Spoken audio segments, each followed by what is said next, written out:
Like, there's so many Cowboy fans that are like, trade Micah Parsons. And I'm like, do y'all not watch this grown man throw offensive linemen that are 340 pounds around like ragdolls?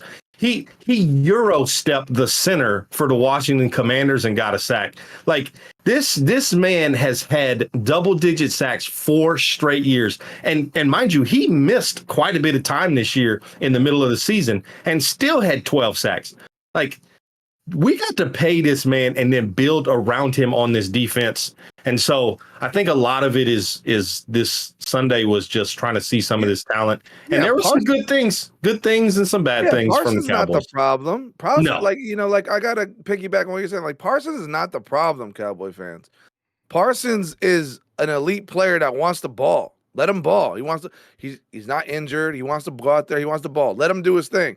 But it's like Cowboy fans, some of us, not all of us, it's like they want him to be the end-all, be-all. Oh, we want him to get sacks, and we want him to stop the run, and we want him to play middle linebacker, and we want him to... No, he can't do everything. There's 10 other guys on defense that need to play defense. He can't do everything. And don't get me wrong, will he get keyed sometimes, and will he get held sometimes on the way to get the quarterback? He will. And how do you help that? You either give him another pass rusher, or you give him another elite linebacker to go with him, or some lockdown corners. You got to give Parsons other things. So Parsons is not the issue. I don't care what anybody says. We have unrestricted free agents, a very long list that we need to negotiate and see who we're going to keep, who we're not going to keep. We got to figure it out. Dang, sir, I feel attacked, man. Like, next time, just say my name, because I won't. No, Parsons to do all listen, that, sir. Listen, at this point, y'all have just been to church. So Amazing just gave y'all a perfect sermon.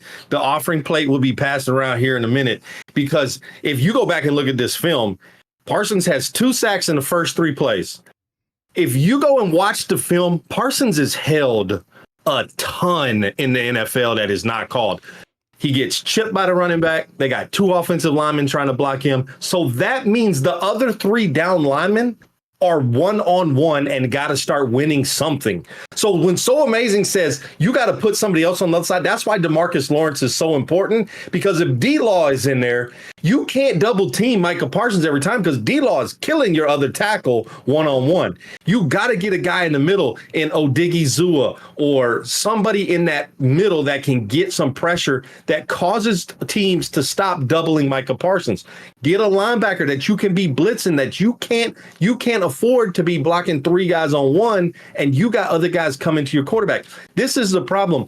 We expect Micah Parsons to just win his matchup every single time, and teams aren't going to allow that to happen. They're going to chip him with the tight end or running back. They're going to double team him, and they're going to make the other guys beat you.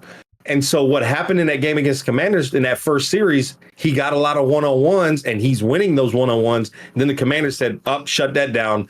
We're going to double team him the rest of the game and make the other guys beat us. And we didn't get to the quarterback as much. And even Mariota, when he came in the game, they started to key on Mariota using his legs to run the football, and the Cowboys never adjusted to that. I mean, you saw the one play on 4th down where Malik Hooker has got his hand in the air like, yeah, we got to stop, and Mariota is running 40 yards down the field. So it's not just Micah Parsons. There are 10 other guys on defense that got to step up and do their job, and part of those guys that need to do their job is on that list that So Amazing talked about, that free agency list. You got to start prioritizing some of those guys to bring them back, because you can't afford to go into free agency with 12 holes on defense.